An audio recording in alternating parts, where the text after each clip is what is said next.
Welcome back to season 4 of Seeing Red. I'm your host, Garrett Fulce. This is the first episode back. We have an incredible episode where we interviewed Dr. Joe Pojman. He's a leading activist on the pro-life movement in Texas since 1990. He's been out there fighting for the pro-life cause for 37 years. So actually, that date might be further back than I thought. Now that I think about it out loud, but since we interviewed him, a lot's happened. Obviously, there's the incredibly tragic death of Charlie Kirk by an assassin in Utah last week that is on the minds of everybody. I thought about delaying it, but also thought about what it was that Charlie Kirk did, which was to talk about issues with whomever, and figured, we had already announced that when we were coming back, we got to get it back out there. So we're going to release it. And, typically this time frame or in the beginning of an episode is going to have me talking about a little bit more about what's happening in the day's news. And I'm going to have recorded interviews further back in time than we had in the past. So it's going to be, the interviews are going to be more just generically kind of covering issues in Texas without covering, the hot button, like what's happening that week issues. But I can't think of anything else to say that hasn't been said when it comes to what happened in Utah. So in that episode, something else happened, but since we recorded, another pro-life activist who's been on the ground working with Dr. Joe for a very long time passed away up in Dallas. Her name's Kylene Wright. There are funeral services that'll be happening soon. I believe they've been reported out. So if you're in the area of Mansfield near Dallas, you should look into if that's something you want to do to show your support for her family and for the movement that her contribution to the pro-life movement over the past decades. We do mention her briefly. Dr. Joe mentions her in this podcast, in this episode, as just somebody he worked well with, and as an ally in getting pro-life legislation passed. And I didn't want it to come across as just jarring to anyone that there's no reason to cut it out. But it was recorded beforehand, and I want to kind of talk about it and to kind of let you know what had happened in the in between. So, just as a new thing we're doing here at the show is we're going to have about 30 minutes of those interviews released on our podcast and on our YouTube every week, every Tuesday. At that same time that it's released on Tuesdays, we're going to release a longer version that's a little bit more than an hour on our Substack. seeingredpod.substack.com. And if you want early access to it, if you want to be a paid subscriber, we'll release it a day early. That's mostly just a way for folks to help me offset the cost of the podcast. As if it grows and we're able to use more to kind of help with advertising, we will probably start adding more benefits, especially for folks who were founding members and who helped it. But right now, that's just a way to help me offset the cost of different softwares I need to use to produce this in the time frame and all that fun stuff. Eventually, about 10 days after releasing it on YouTube, we will have the full episodes on YouTube as well. But if you see, we're talking to Dr. Joe and then we're cutting over to Substack now, that's just a way for us to have a little bit more control over making sure that people who are fans of our show see it and not relying on the algorithm here. We have some great guests lined up already. Already recorded episodes with Representative Mitch Little, and I have episodes lined up with Robert Downen and Tony Ortiz over the next few weeks. So the next few episodes will feature those folks. So just as an idea of what's happening and what we're going to be pushing out, we have a bunch of other folks we've talked to who we're in the scheduling process with. So we're really looking forward to being able to have kind of broad conversations and in-depth conversation with the people who are making news and who are contributing to the process of legislation passing, of politics happening in Texas, that in a way that isn't really done out there. And I figured that was a place where there's a lot of people who are covering what's happening day to day in the legislature, or who's covering people on the campaign trail.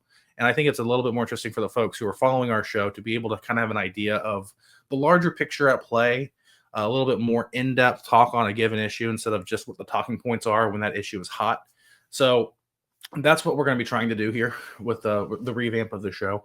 So with that, thank you so much for coming back, for watching us, for joining us.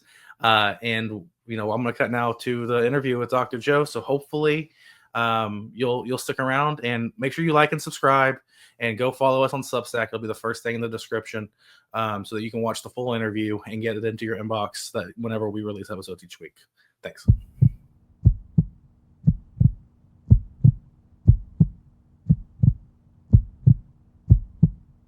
We have one of the preeminent voices in Texas today joining us, Dr. Joe Pojman, past president and founder of Texas Alliance for Life. He's been at the front lines of the pro-life movement in Texas for the past 37 years, and I'm just grateful to have him on today. Welcome to Seeing Red, Doctor. Hey, Garrett, thanks for having me on. This is a real honor. Thank you so much.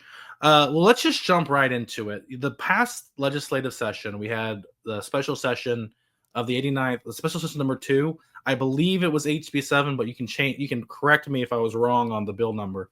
That was carried by Representative Leach from the House. That was pushing the pill pushers. Basically, abortion pills are illegal in Texas. Some people feel like they found a loophole that's either where they send illegal stuff in, but wasn't necessarily able to prosecute, where they were trying to come in and make that process of getting illegal abortion pills into the state more difficult. And there was a bit of a fight and a kind of a division where I saw you testified originally against the bill, and I just kind of wanted to just start there, because that's kind of what where we're at right now with the pro-life movement in Texas, and kind of talk about where it ended up. Hey, yes, this is a bill that addresses an issue we have in Texas. All of the players, the Representative Leach, Chairman Leach, Chairman Brian Hughes, and the Senator Brian Hughes in the Senate, we all want to protect unborn babies and their mothers from the tragedy of abortion. The question is, what's the best way to address it? And a little bit of background, as you mentioned, these abortion-inducing drugs that are coming into Texas, they're already highly illegal. It is a felony offense to traffic those, to bring them into Texas. And in fact, the Attorney General is going after a New York doctor who has illegally prescribed those for women in Collin County. That litigation is underway. We have some other prosecutions going on in Waller County and in Harris County. So, But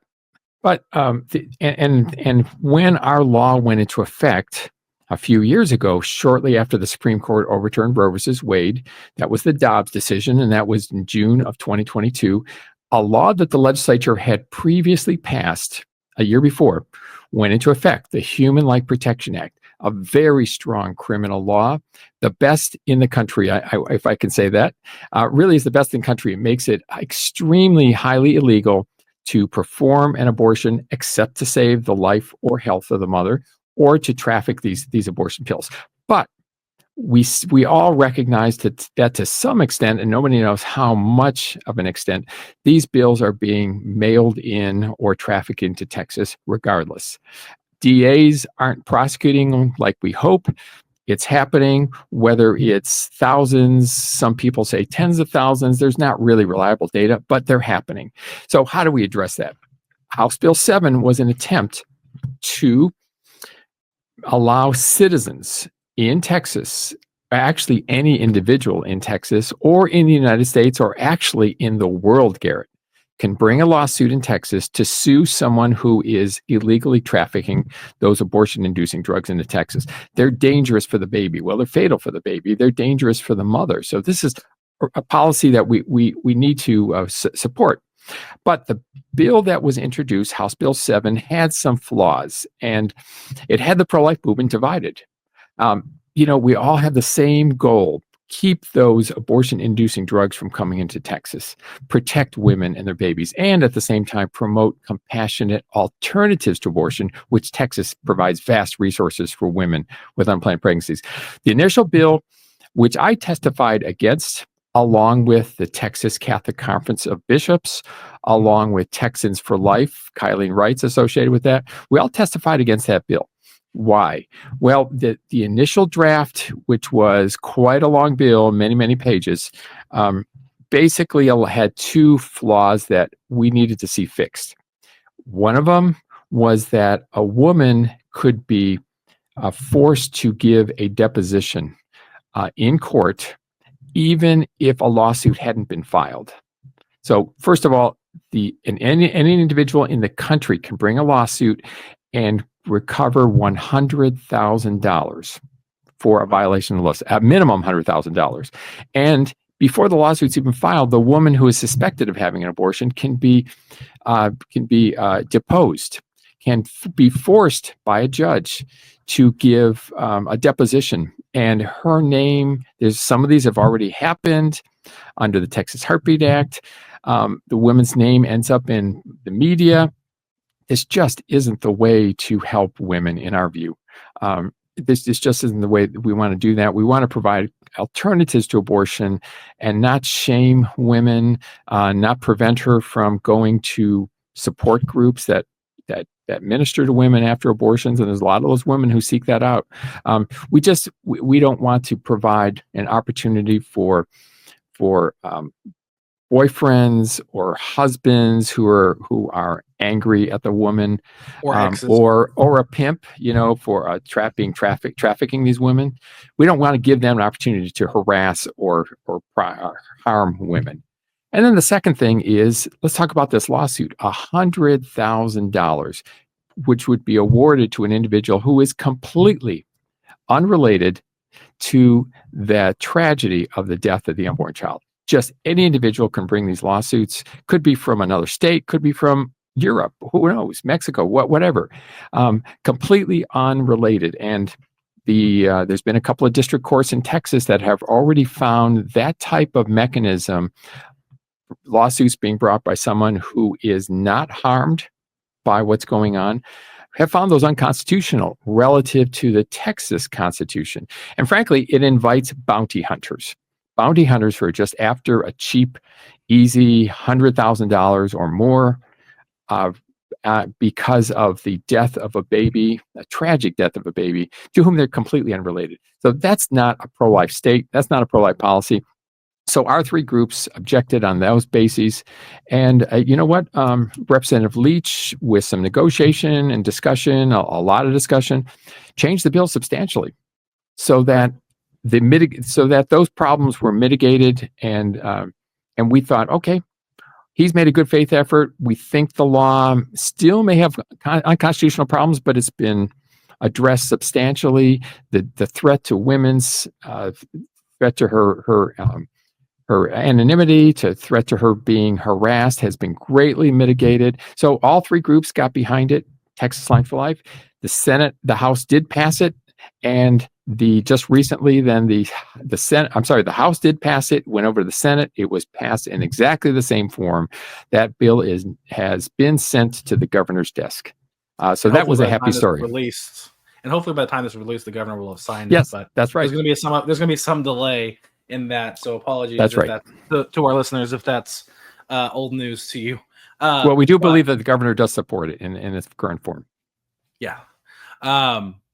Okay. So you worked with Representative Leach. I know there was some criticism from the other side of the pro-life movement. For those who are a little less unaware, the pro-life movement, there are a number of organizations that take different tacks when it comes to, pursuing a pro-life agenda. But when it comes to certain issues, there is a side that leans towards going after the mother in order to enact that change. And I believe you can correct me, doctor, but I believe that is the main difference between the two. On this bill, it was the vigilante lawsuits, which again got mitigated, and then the going after the women. And we're talking about a group which is a sibling group. I can call them Texas Right to Life. Good intentions, very good intentions, but we just thought that if we stayed with the bill as introduced, highly likely it's going to be unconstitutional according to the Texas Constitution, and it won't be hard to find a judge who could block the enforcement. What's good of a law if it can't be enforced because of the courts? Number two, the harassment to women, and both those things, when the media gets, the legacy media gets a hold of these, just reporting on it, it can turn public opinion against the legislature, against the pro-life movement. And if we're going to have pro-life laws, we need to have public support. And we got to keep that in mind. Let's not look like we are anti-women, because the pro-life movement is not. We are pro-women. We want to help women with unplanned pregnancies. So that's a big concern. We can't have a law that is harmful to women, is not going to sustain a court challenge, and looks like it just gives vigilantes an opportunity to use our courts for a cheap way to get $100,000 or more. That was our concern. Well, I hear that. So when we talk about litigation in regards to this, I think that's born from just the past 50 years of the movement always having to go to court anytime they passed anything. Pre-Dobbs, post-Dobbs, there's just a massive litigation structure around any legislation regarding pro-life or pro-choice legislation. Anything involving the issue, it's going to be litigated as well. And so a lot of that, comes from the strategy of getting Roe v. Wade and Casey overturned, which happened in the Dobbs decision. So with your 37 years plus, most of it being pre-Dobbs, because Dobbs only happened, in 2022? 2022 is when Dobbs came down. Yep. So we've been living in a post-Dobbs world for 3 years now. So in that, obviously that's 3 of those years. The first 34, we're trying to get to that point and trying to build the case law to, undo the damage from Roe. What, from that experience, do you think are the mistakes that what do you think people who aren't as aware of that are missing? Because I see it as a situation where, there was a lot of fights, a lot of bruises, a lot of all that sort of stuff happening during the fight that kind of makes some folks a little bit more weary to take on other battles, and especially if they've been through it, but also they know where those attacks come from and how to kind of mitigate it from happening in the future. What do you think? Oh gosh, well, when I was with Texas Alliance for Life, we always looked at the laws that we recommended to the legislature, and when we'd ask members in the Senate and the House to consider authoring those bills, we always wanted bills that would withstand a court challenge, because passing a bill and asking the legislature to go through this torturous process to get a law passed and to the governor's desk, if it's going to get blocked by the courts and sustained by the higher courts, what's the good in that? That hurts. First of all, it's a defeat for the pro-life movement. So who wants to be on welcome us if we just ask people to adopt losing bills? I mean, that's not very convincing for members that when they want to take on a bill. The second thing is, public does not support losers. The public supports winners. So if our bills are losing in the courts, I mean, that's not going to help.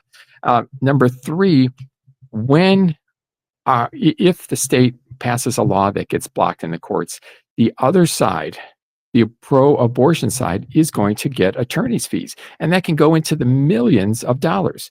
So do we want to lose public opinion? Do we want to lose the policy? And do we want to fund our opponents with millions of dollars? We get weaker and they get stronger. So that is not a winning strategy. So Texas Alliance for Life was always careful to support only laws that are going to withstand a court challenge, that are going to help build public opinion, that are going to help educate the public, and most of all are going to actually save lives and protect women. Those are the laws that bills that we have supported, and they worked out very well. You mentioned Dobbs. Okay, what was Dobbs about? That was, of course, when the United States Supreme Court, by a majority, blocked and overturned the terrible Roe versus Wade decision that had been adopted some 50 years before. And that law, that ruling came out in June of 2022. We had thousands of elective abortions every year in Texas, operating out of 23 licensed abortion facilities. They were all licensed. Very few were done in doctors' offices. They're basically licensed abortion facilities by Planned Parenthood and others. There were 23. There were 3 in Austin, for example, and 9 or 10 in Houston and around the state, El Paso and so forth. When the Supreme Court overturned Roe versus Wade, 2 things happened. The pre-Roe law that had been adopted back in the 19th century, the 1850s, 1854, when it was first passed, that was the law that the Supreme Court had blocked in Roe versus Wade. And that law went back into effect. So the abortion providers were immediately frightened. They immediately stopped doing abortions, and that went into effect. It wasn't clear whether the courts were going to uphold that law because it was drafted in 19th century language, and now they're drafted so much better. Second thing that happened, just a matter of weeks later, a law that the legislature had passed the year before, called the Human Life Protection Act. It was set to go into effect if ever the Supreme Court overturned Roe versus Wade. Yeah. And it did go into effect in August of 2022.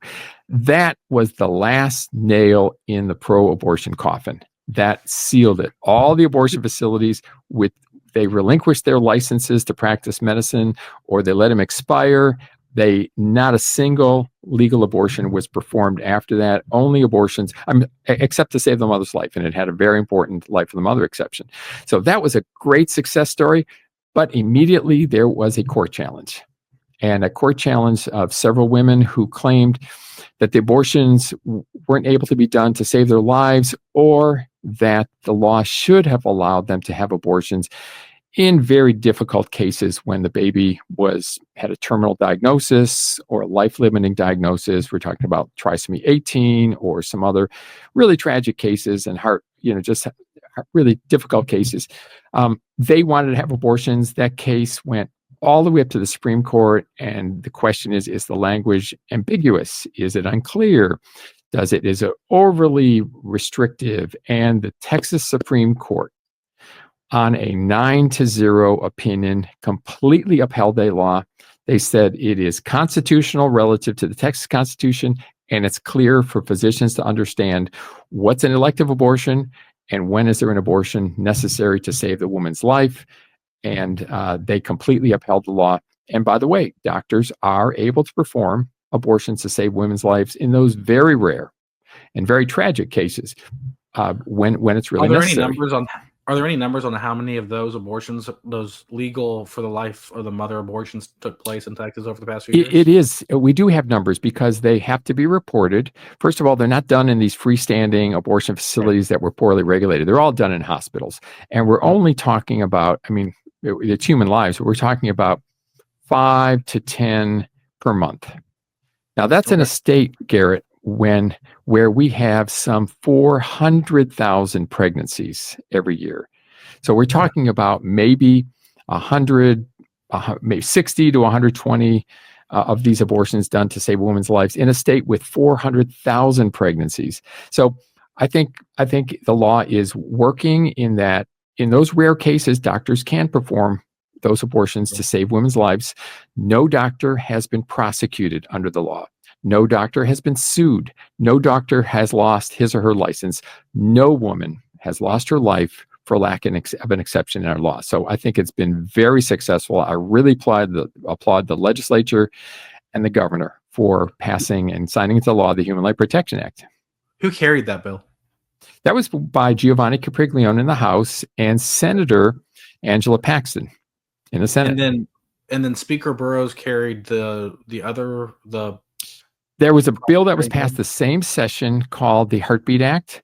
That was very successful, but in a more limited fashion. And that prevented abortions after the baby's heartbeat is detected. It was successful in the fact that it did decrease it went into effect even before the Supreme Court overturned Roe versus Wade, about 9 months before that, and it decreased abortions by about 45%. So we went from 5,000 abortions per month to about 3,000. That's pretty substantial. That's a lot of saved lives. And that was carried by Shelby Slauson in the House and Senator Brian Hughes in the Senate. Okay. That's awesome. So one of the things that came out after the Dobbs decision was we like pretty much went right into a midterm election. In that midterm Yes. election, there were a number of ballot initiatives and uh, a number of people, incumbent like Democrats, that we were expecting to beat in kind of like a wave type year, that were able to hold on. A lot of people attribute that to Dobbs helping Democrats because people were mad about the decision. And the kind of conventional wisdom since then is that if Democrats are able to make an election, successfully make an election about abortion, or pro-life or pro-choice or whatever, however you want to frame it, if they're able to make it about that issue, then they do better than Republicans do. Do you see that, like, as we move forward with trying to push more pro-life legislation, even in a state like Texas where we've made it illegal, now we're just trying to figure out ways to stop people from doing the illegal thing? Like, do you see that? Like, how do you see that playing out over at the ballot box? Well, if it is the case that the abortion issue is hurting pro-life candidates, I'm going to admit it. I look at these polls, I look at the results, I look at the ballot initiatives, but frankly, Garrett, that is not what I'm seeing. And we've had 2 election cycles now since Dobbs, and while we have not fared well overall in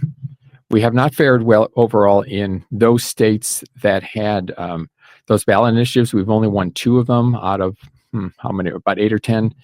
But on the statewide elections, and we're talking about governor's races, holding the Senates, the Houses in various states. And if you look at Texas, good grief, we got Greg Abbott elected by a wide margin. Then we had Senator Cruz elected by a wide margin. Then we had Donald Trump elected by an enormous margin.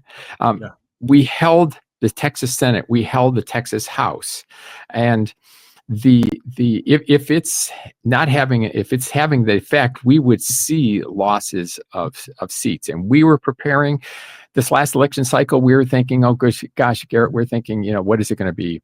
Half a dozen to a dozen lost House seats, Texas House seats, in the Texas legislature. Nope, didn't happen. Did not happen at all. And so, I think the numbers speak for themselves. The ballot initiatives we're finding out are really detached from the elections of people. And that's what we're finding out. So, for example, in a state like Ohio, which lost a ballot initiative, from our point of view, they amended their constitution to include a right to abortion, but the governor there got reelected. We had, and so forth. So the legislature, Republicans held their majorities in the House and Senate in Ohio. And this happened in a number of other states. So I think we have to be concerned about public opinion, and we have to talk about, in a very positive manner, that we're talking about protecting the lives of unborn babies. We're talking about promoting compassionate alternatives to abortion. We have to do that. At the same time, we can't back down from where we are. We're talking about human lives. But I think the numbers show we can do it, and we have been doing in a way that allows Republicans who are pro-life to thrive, because they have been. As you've talked to candidates in Texas, but maybe from other places, what sort of advice do you give them whenever this issue pops up? Like, what are you saying? How are you asking them to frame an issue, or what are you seeing are the ways in which it's effective to pro-life candidates to message to not just conservative, but to, first of all, the persuadable voters? They are talking to me, which is a good sign. They're not ignoring me. Okay. So that was a really good sign initially. Does anybody want to talk to Pojman anymore? Well, actually they did.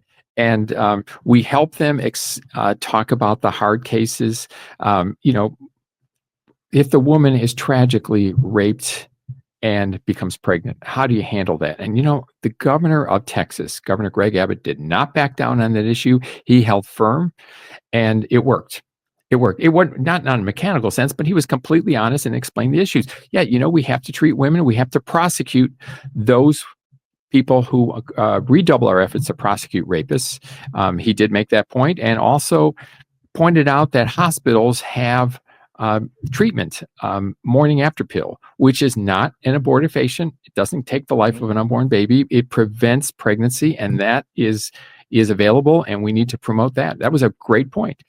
I will point out that there was a lot of media claiming that women were dying because of Texas law, and case by case, they were tragic cases where women died not because, and we're talking about a handful, 4 or 5 that the media, like some of the really pro-abortion media, brought up. These were really tragic cases where the woman didn't die because of the abortion law. They died because they had very poor treatment at the hospital where they received treatment, and it was, some of these women weren't even seeking abortion; they just had a miscarriage that went bad, and there were really sad cases, but was not connected to our pro-life protections at all. So my advice to the candidates were: point out that Texas does protect unborn babies from abortion, point out that doctors can and are performing abortions to save women's lives, and no woman has lost her life because of the law, and emphasize that Texas provides vast resources for women with unplanned pregnancies. For example, this past spring, the legislature appropriated $200 million for a highly successful program called Thriving Texas Families. It funds something close to 200 pregnancy centers, maternity homes, adoption agencies. Emphasize the resources. And why does a woman seek the desperation of trying to seek an out-of-state abortion or illegal abortion-inducing drugs that you don't even know what's in the envelope when you open it, and it's unmarked, and there's no physician's name associated with it? I mean, why would a woman be driven to that type of desperation? Typically because she doesn't know that probably within 10 miles of where she resides, there's a wonderful pregnancy center or maternity home or adoption agency that's able, or church-based group that's willing to provide all the resources that she needs so she can carry that baby to term, keep the baby, or place the baby for adoption if she wants it. And those services funded by the state continue for 3 years after the birth of the child. I mean, that's extraordinary. And Garrett, after our law went into effect, I was interviewed, I remember, from some pretty tough news outlets like Washington Post and New York Times, and I would mention that 3 years after the birth of the child, and they would get very quiet. Now, I'm not sure that actually got reported in ink or online, right, but the fact is they realize, hey, Texas is really serious about that. That's what I would say to candidates: talk about the alternatives. Well, and I think that's a good thing to bring up. And I would also mention that one of the criticisms of the pro-life movement or pro-life legislation generally that you see when you are in the cesspool that is X or Twitter, whatever you want to call it, that you see is the flippant remarks of pro-life not only being pro-birth and not talking about it. And I think this is, first off, that's a great starting point, that the state does have those things available. I have always been of the opinion before Dobbs, and to this day too, that it would be the best thing to do for the pro-life movement would to not only focus on when and how to restrict abortion, though obviously you have to focus on that to a degree to push the agenda, but to also expand and to focus a large portion on helping young families, being more pro-family and not just pro-life, because I think pro-family is pro-life, right? But like, daycare is expensive. Then you have to make the decision of, do you do daycare? Do you not do daycare? Regardless, it's going to cost a lot of money, and that's just one part of it. I think that it's important to when we talk about it, is that we're actually listening to what people are saying that the problem is. It's not just that abortion is illegal or illegal. It's that being a parent is always going to be difficult and has always required there to be a community around the parents as they're raising the child to help and nurture them. And that, in some situations, that especially when people don't necessarily have that familial network or close friends or church community to lean on, like, it can become very, very difficult. And we, as like the people of Texas and the United States, need to rally around our fellow citizens to provide that assistance when their family isn't able to do so. That's that's where I fall on it. I think that when people come out, especially younger people, childbearing age, college age, they sometimes are deathly afraid of being pregnant. Why? Not because they think they're going to die or anything, no. I mean, there's some people that say that, but really it's, what am I going to do with this baby? How am I going to fund it? Am I going to drop out of college and so forth? And the answer to all that is no, no, no, you don't have to. Texas provides vast resources. There are some 300 by our count when I was with Texas Line for Life, pregnancy centers, maternity homes, adoption agencies, and just countless. We couldn't even keep track of all the church-based programs that help women. Now, you have to be willing to ask for help. But if you ask for help, the resources just start coming up, and you realize it is very doable. It is very doable. So I think that's, if the pro-life movement is remiss, it's that we haven't done enough to advertise that those resources do exist. Because probably a pregnant woman, suddenly she finds herself pregnant. Of course, there's reasons for all that, and if you're having sex when you're not ready to get pregnant, that you're taking that risk. But okay, let's suppose you are pregnant, or you are married and you're low income, whatever. You need to know that it's very easy to find a center with a Google search, someone who can help you, and probably that organization is within a short period of short distance of where you live.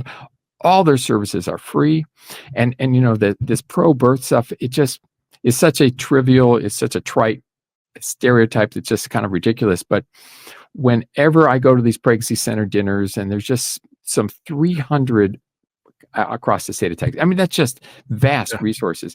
They're always asking for diapers, donations of larger sizes. Okay. Oh yeah. Not just newborns. Why? Yeah. Because they're helping patients, for their clients for months and years after the birth of the child. And the state's program is funding them for years. And kids grow out of newborn diapers pretty fast. They get to ones and twos and threes pretty quickly. So they're asking for 4s, 5s, and 6s. I mean, for you parents, you know what that means. That's an older baby. Yeah, 4s last a while. You can buy them in bulk for a while once you get to 4s and 5s. Anyways, parents will know what I'm talking about. We've just talked a lot about Dobbs and pro-life more generally. But let's talk a little bit about kind of the specifics. When it comes to actually moving legislation, my experience, having worked on the candidate side, in the ledge side, outside and for outside groups, etc., is that there ends up being a critical mass of a coalition, typically on larger legislation, that builds, and you have sister or cousin organizations that are working, and then sometimes you have ones that sometimes work with you, don't work with you. But the art of coalition building and leading a coalition can take months, years, decades to build the coalition, to find enough agreement on an issue to push it across the finish line, and then a little bit of luck depending on everything else. Let's just use this most recent bill, HB 7, where you were part of a larger coalition of pro-life groups that was kind of split to begin with, and then got on board. How did that coalition process start, or not just start, but kind of play out? To its credit, Texas Right to Life built a coalition of supporters of that bill, and it actually started during the regular session. There was a predecessor bill called Senate Bill 2880, and that did get passed through the Senate during the regular session last spring, and then it went over to the House. It got hung up and ended up not passing. But that was very similar to what was introduced as what ended up being House Bill 7 during the second special session. So there was a large coalition of people who see that there's an issue, and the hope was that Texas could pass some type of law that would show the way to stopping these mail order drug-induced abortions. That was the hope. So a lot of people, everyone wants to see that happen.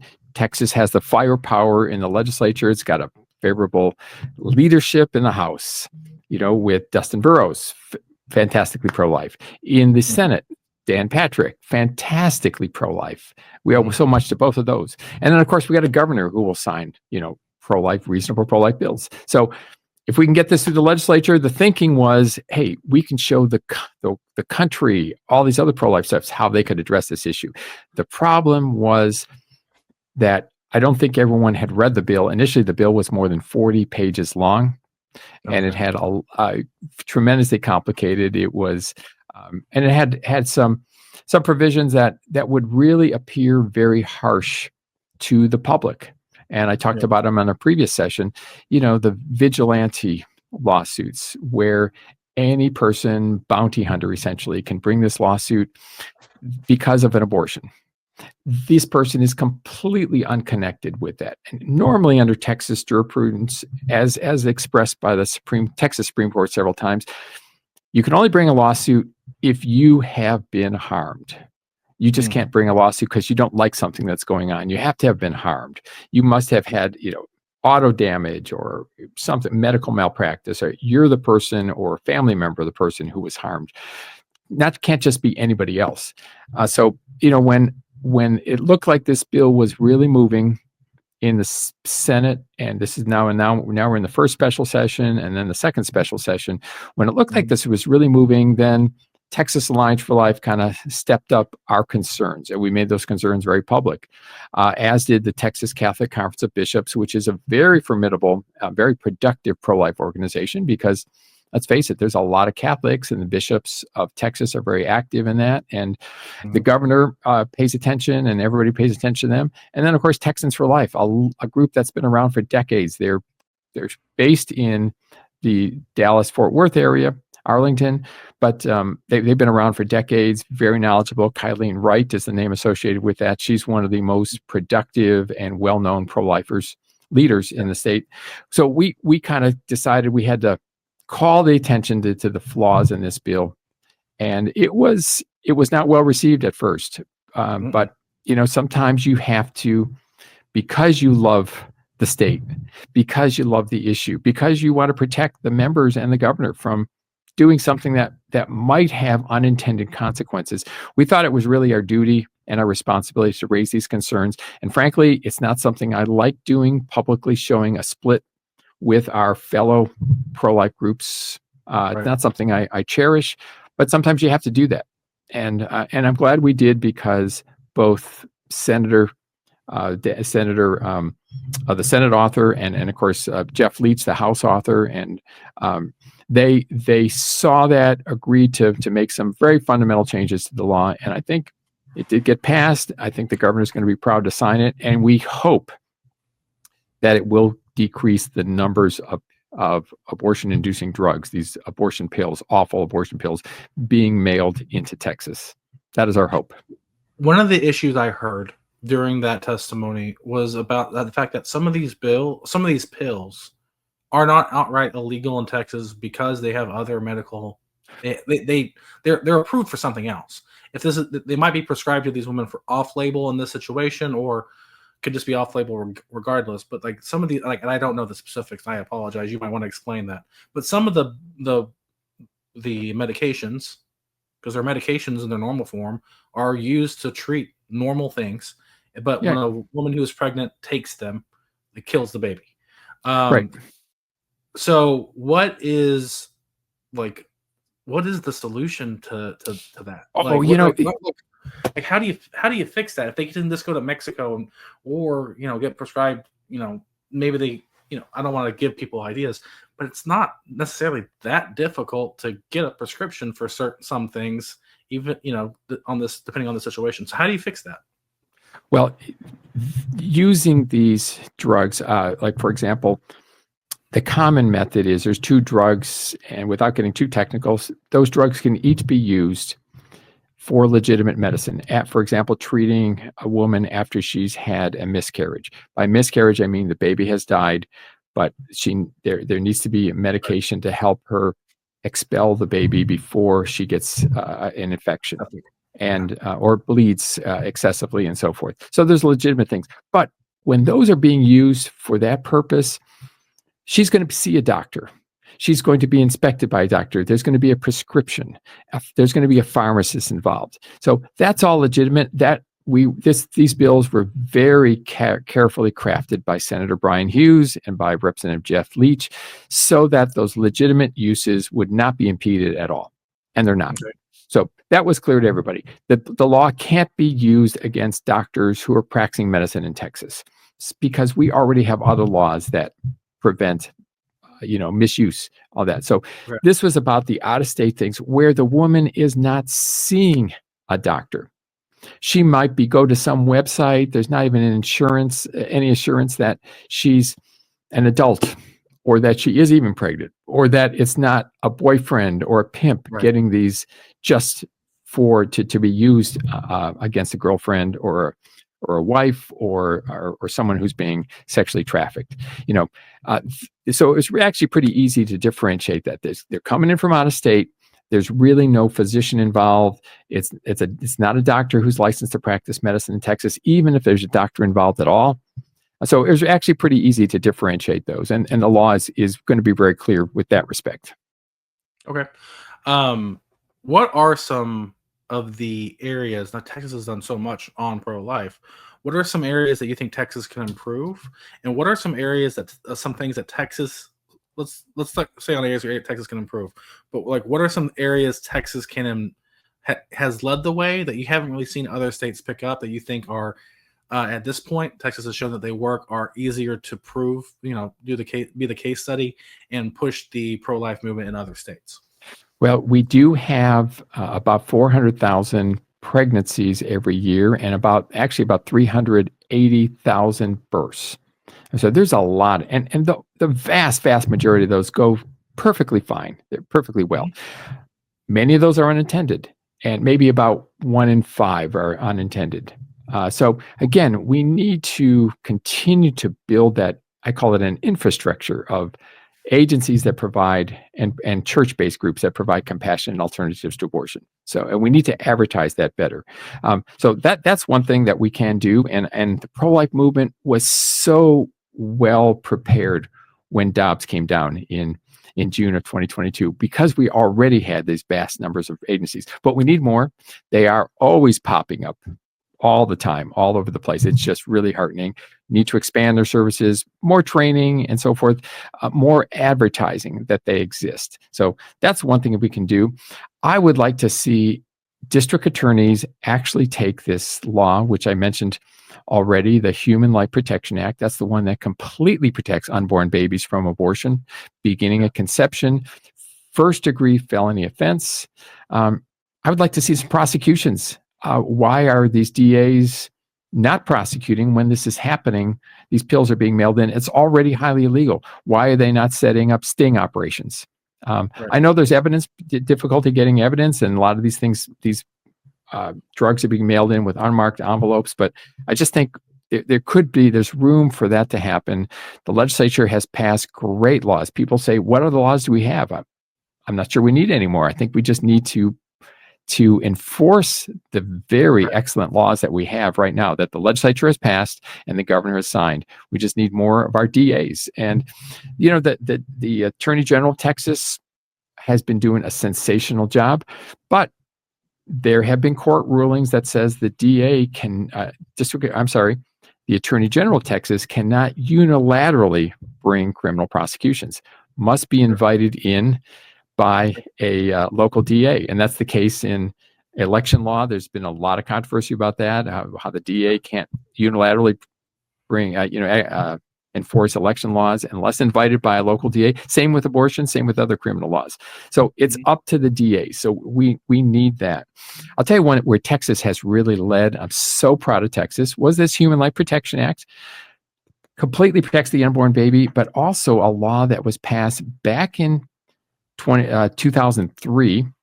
Okay, think of Governor Rick Perry. Think of Lieutenant Governor David Dewhurst. Think of Speaker Tom Craddock, his first term as Speaker, and the first time that the Texas House had a majority of Republicans since Reconstruction days. Yeah. And they passed a law that was sensational. It's called the Prenatal Protection Act. And what did that law did? For the first time, it put into law that the unborn child is a victim is a victim of criminal assault and homicide can be an unborn child beginning at conception. Meaning that if a pregnant woman is assaulted by a third party, beaten, shot in the abdomen, auto accident. If the baby dies, and even if she doesn't die, that is a crime of homicide. And as a result of that law, which has been tested and upheld by the highest criminal court in Texas, the Court of Criminal Appeals, at least 4 or 5 times they've upheld it as constitutional. We have numerous people that have been convicted of killing an unborn child because that child is recognized as a person in the penal code.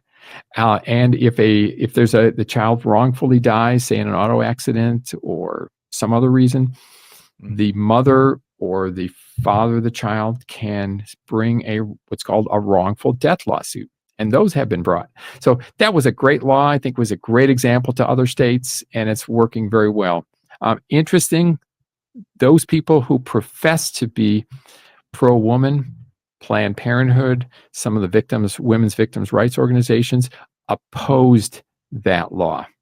They opposed it.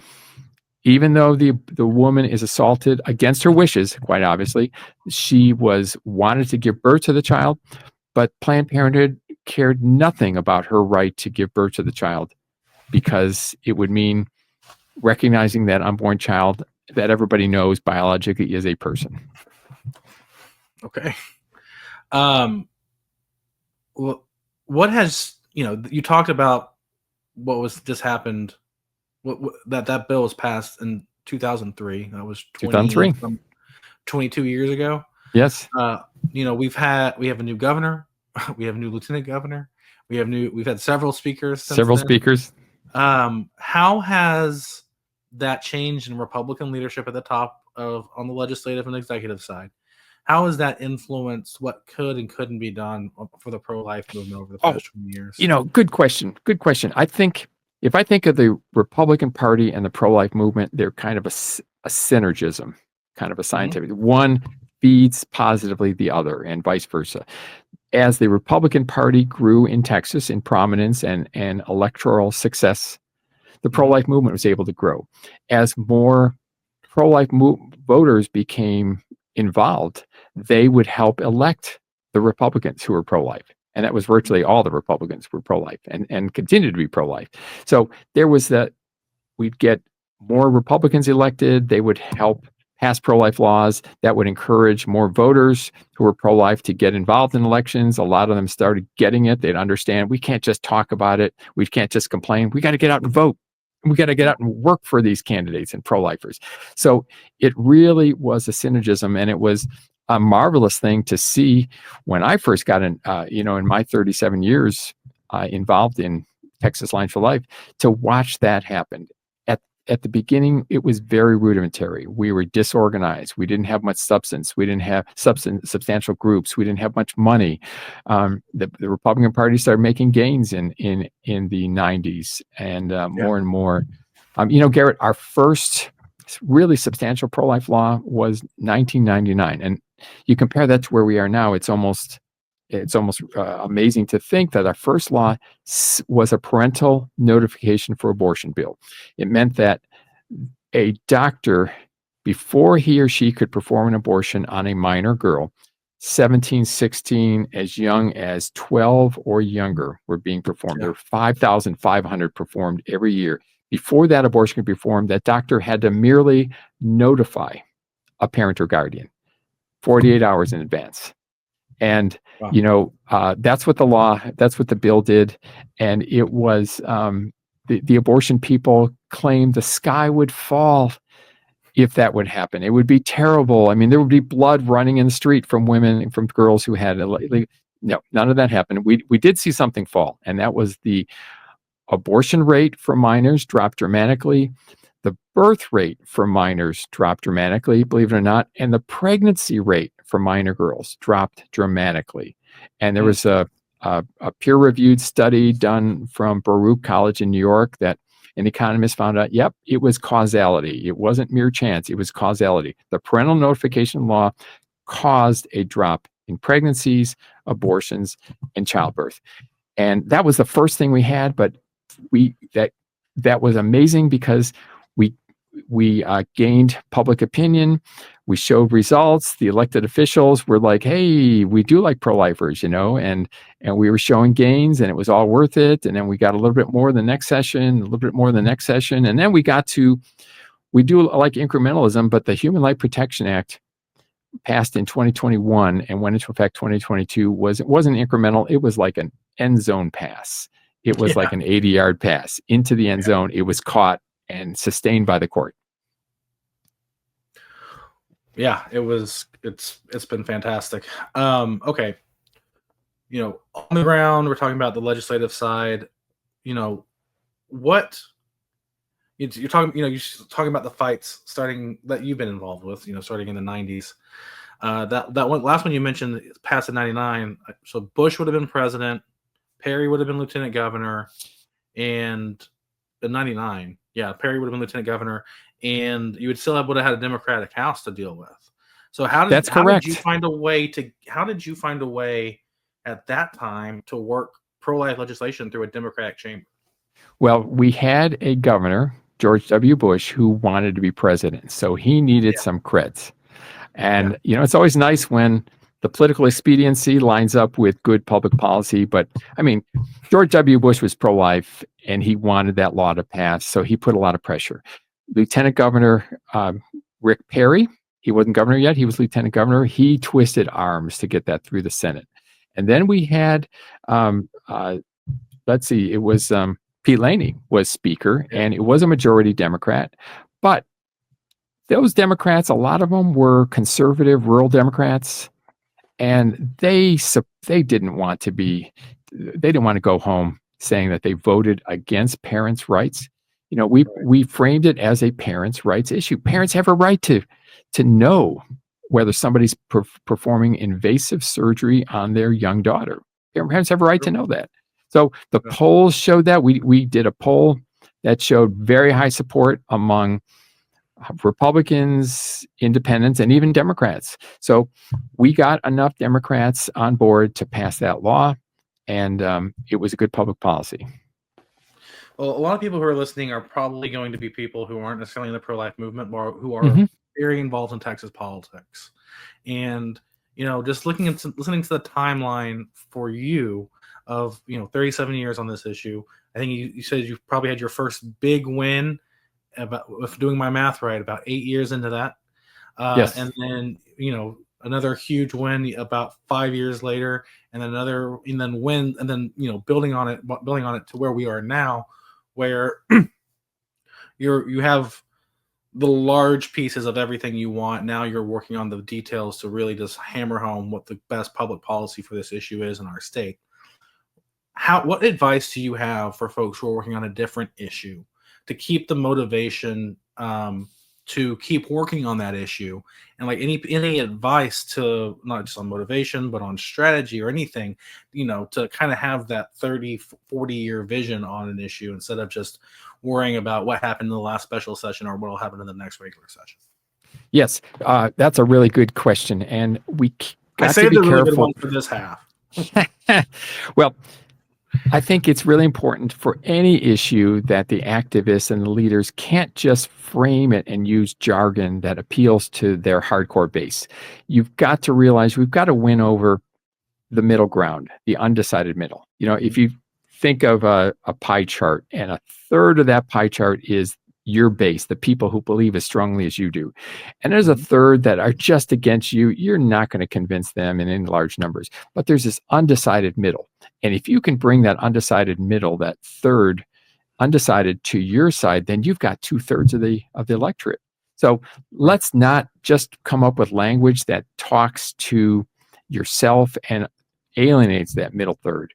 Now, I watch what's happening to the pro-abortion movement right now, and I just have to thank them for how imprudent they are, because they are coming up with jargon and things that are just a turnoff to the middle, undecided middle.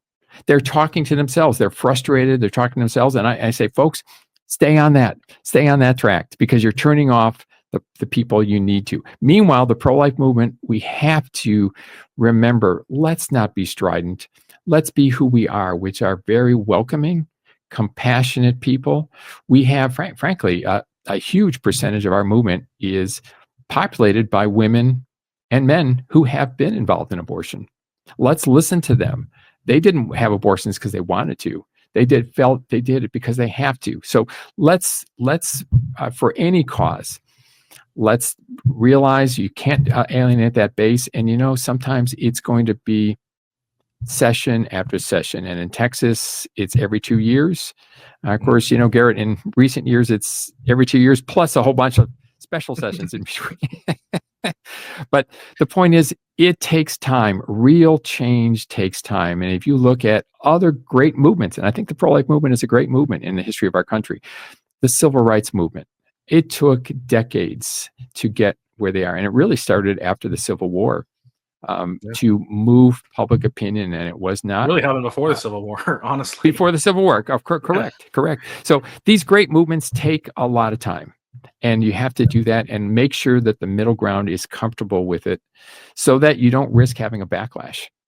And that is our fear. We cannot withstand a backlash. And I think that when you have people like Robert Francis O'Rourke parading out there promoting his own name, but he's just abortion up to birth, I think that causes a backlash with the middle, undecided middle, and I'm glad he's doing that, because it's so ridiculously unsuccessful.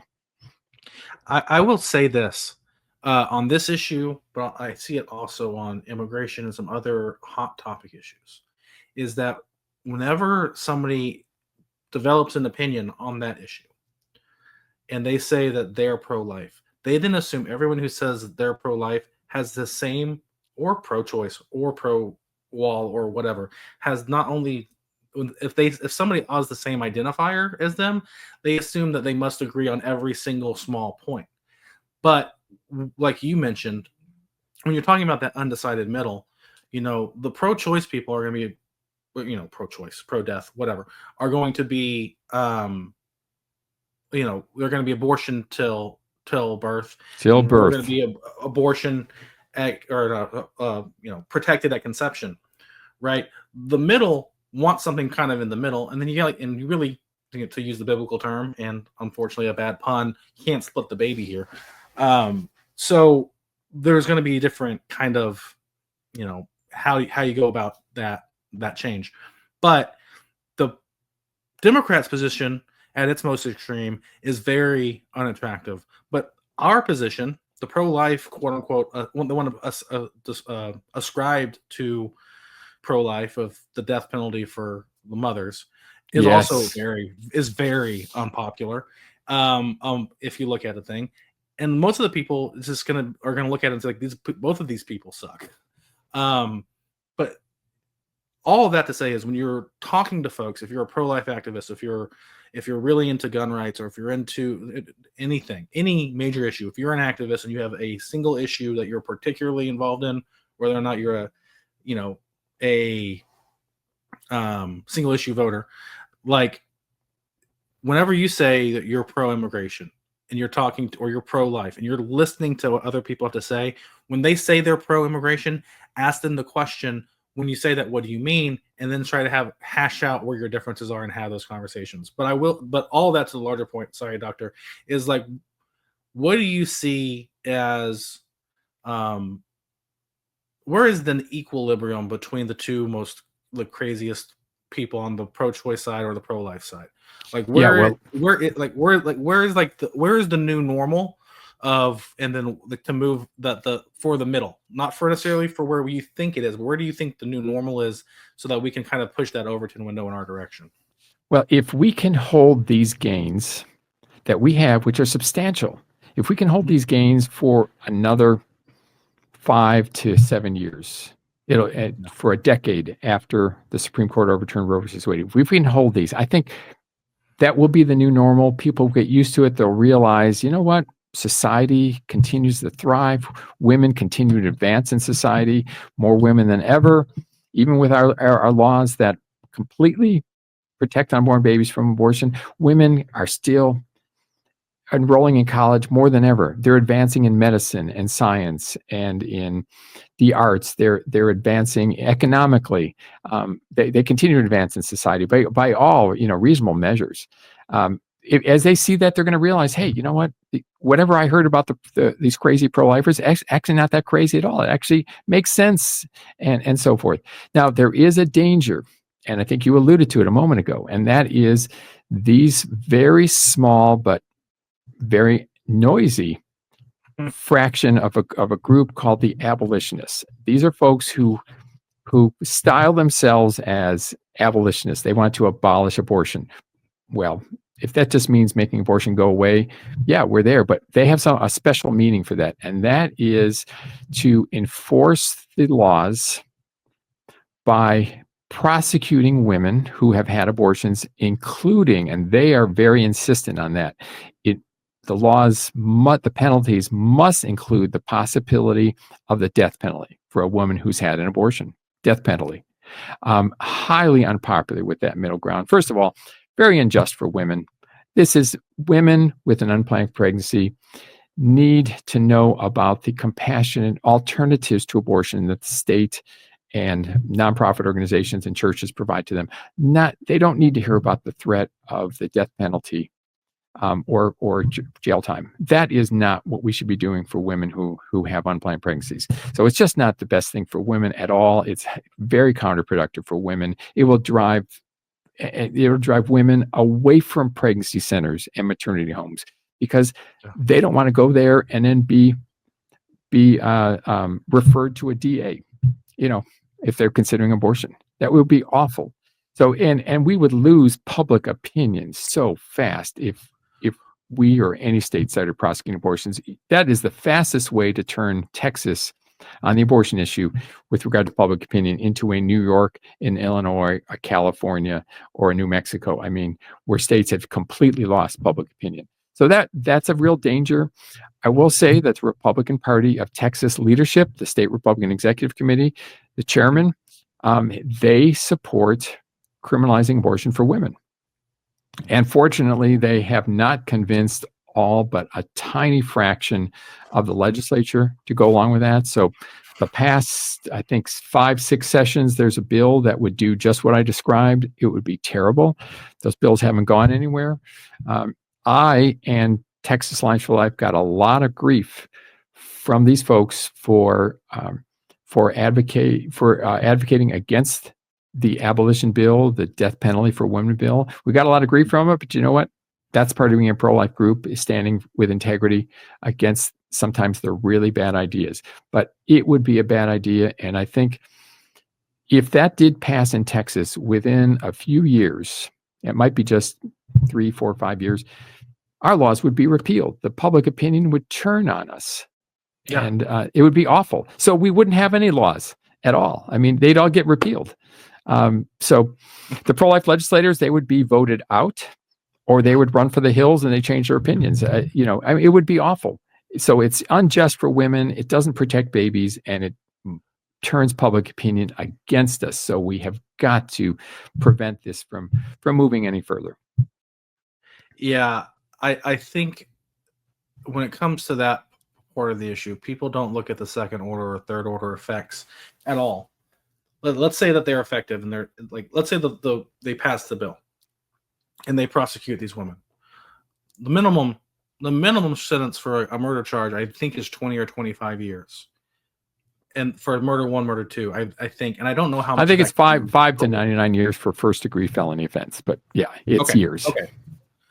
So it's a long time. Now these women would have to either go to jail, and the possibility of the death penalty, or be killed. Yeah. Let's say it's an 18-year-old and the average length is 20, 25 years. They're coming out of jail at 43, 45. Now they're never able to have any children because they obviously aborted the one they tried to have. They've then been in jail at best for 20, 25 years.